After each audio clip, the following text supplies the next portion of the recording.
What up, channel? It's Foreplayy, and this is questions from you, number 5. This one was sent all the way from Sweden, and I am Pontus. First and foremost, the game type is Hardpoint. The map is Raid.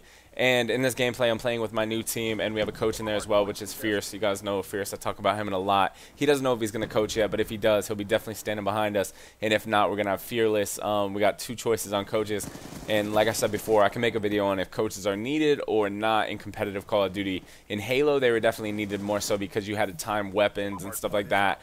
Mainly a coach in Call of Duty is just like hype and also just calling out things that might not have been heard or seen from other players' screens, and there could be some use for it, which we'll go ahead and talk about in another video.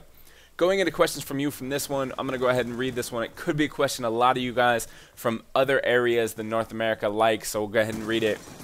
Hey dude, just a question. Is it possible to become a professional COD player when you're not located in North America? I live in Sweden, which is pretty big on the esports scene.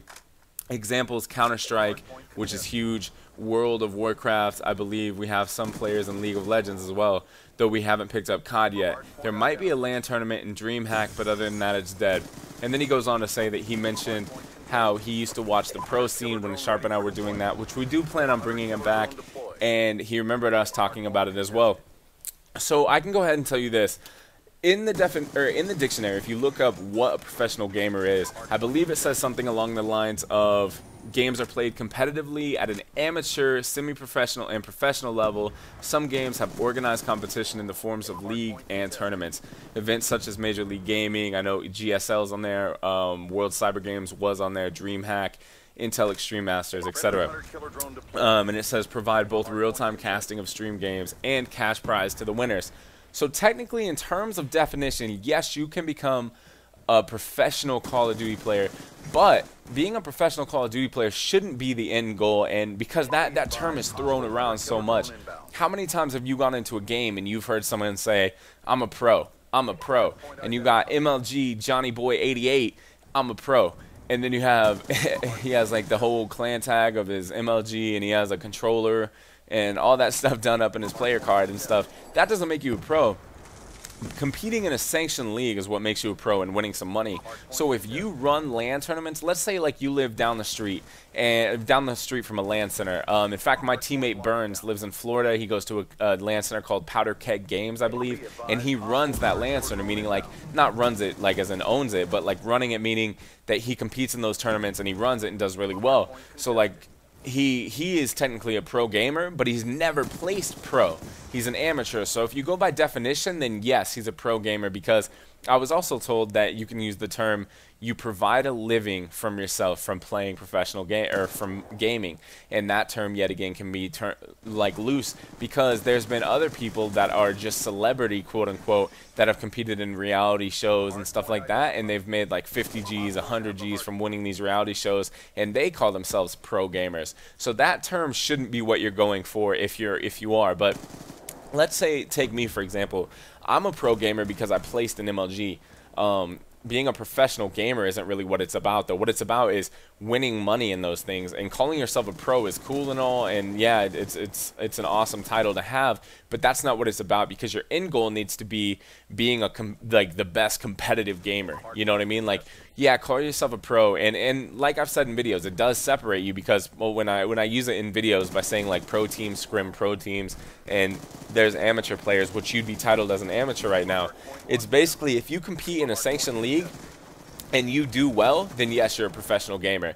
However, you cannot be a professional MLG gamer if you never go to a LAN event and like place, or you never play in like an online qualifier in place. You got to be, I believe, in COD 4 it was top 8. And MW2 was top 16, I believe. Those could be reversed. But anyway, and that's how they came up with semi-pro example. So example is in Halo, we'll do that. They used to have the top 16 teams were all pro teams. And that's actually really good, because that's 16 teams. You guys do the math, 16 by 4. I don't know how many gamers that is. I failed in math, by the way. Well, I didn't fail, but I barely got by with a C. So anyway, you have that X amount of people. Those would be considered professional gamers. And have you ever heard the term semi-pro gamer? I'm a semi-pro. Those were 16 through 32. So if you were 16 through 32, that means you were a semi-pro gamer at that point in time. So being a semi-pro gamer was pretty cool. And then you got all the amateur players, which was pretty much everybody else that didn't place 32 and below. And that's not something really to brag about. To be honest, if I was a semi-pro, I wouldn't even brag about that, because I feel that you can squeak your way into top 16 through 32, and not really, a lot of that has to do with bracket placement, who you placed, etc., etc. And I've seen some kids that don't deserve to be pros place really well because they had a different like bracket placing that they shouldn't have had, but they still made it, so I can't knock them. But yeah, I hope that answers your question. So yes, you can by definition be a pro gamer. However, if you want to achieve the best semi-pro stat or the best pro status, that's getting in a sanctioned league, whether it be okay, well, before we end this topic, let's actually talk about UMG. There's UMG tournaments that are hosted, and like if you place top 8 in that, nobody's going to be like, oh, I'm a pro gamer because I placed top 8 in UMG. That's kind of just like a tournament, and that'd be what you're going to, is a tournament, because it's not a sanctioned league. It has to be a league. Like MLG is a league, Major League Gaming, you know, and there's so many others.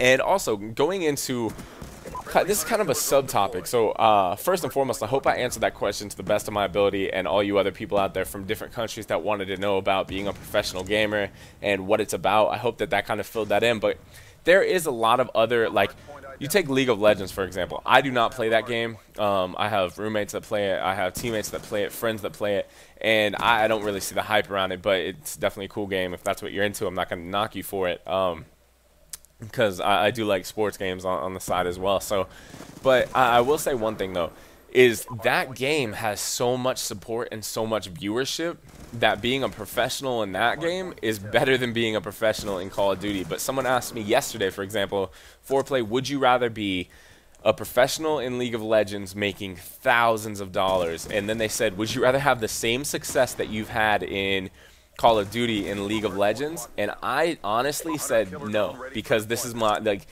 this is my game, and I'm going to get a lot of heat, not from you guys, but I'm going to get a lot of heat for saying this, because if, you know, I'd be pretty much 50 times bigger. I'd have such a huge YouTube channel. I'd have so many Twitter followers. It'd be crazy. I could turn on a live stream and make probably, I don't know, $500 a day at easy, you know what I mean? But the reason that I'm so true to my roots is because I think I've been in this Call of Duty thing since the beginning, and there's been players that have been playing longer than me, like COD 2, COD 1, COD 3, which I didn't compete or play in any of those. There wasn't really much to compete in in terms of like sanctioned leagues, but I would stick to this game just because it's like I know the hard work that I went through. And have you ever had those people? You might actually be one of those people that say, oh, anyone can be good at COD. COD's such an easy game to be good at.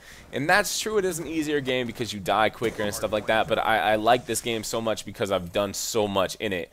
And yes, it'd be cool to have all those bigger stuff and be pretty much the man, but honestly, I wouldn't trade it for the world, because I think being Foreplayy in Call of Duty wouldn't be the same and being Foreplayy in League of Legends. And it's obviously a biased question, but I thought it was cool, and I thought I should throw out my opinion there because it was a really good question. And let me ask you, leave in the comments below, if you were me, okay, and you've won X amount of tournaments. I think I've won, I'll give you like quick on the big ones, 4 PCLs, a national championship, over 105 tournaments. I was first place in ICN for over a year, and yeah, whatever. Let's just say those are some of my accomplishments. Not trying to brag, just trying to use that as an example. Would you rather have all that success in Call of Duty, or would you rather have it in League of Legends, or let's say StarCraft, for example, which is ginormous in terms of following and viewership and stuff like that? That's an honest question. And I ask you that, but before you answer that and just choose the obvious answer, please take into consideration that you've put in so much time and effort in building your name in Call of Duty, you know. And I guess it's hard for me to even explain what I'm really trying to say, but which would you rather be? Would you rather be Foreplayy in League of Legends or Foreplayy in Call of Duty? Definitely leave your answer below in the comment section. As always, this is Foreplayy from the Foreplayy gang and my new team. You guys are the best. I'm loving doing this content. What the hell did I say contest for? Either way, take care. Peace. What up, Foreplayy gang? I hope that you guys like that commentary. Questions from you, as always. If you look up in the top left, that's questions from you number 3. Top right, that's questions from you number 4. Those videos are all just questions submitted. Please feel free to submit your questions, but if I don't get you right away, just try to stay tuned over the next month or two, because there are so many questions. So many of you guys need help, and I'm trying to give back As always, keep dominating your game. This is Foreplay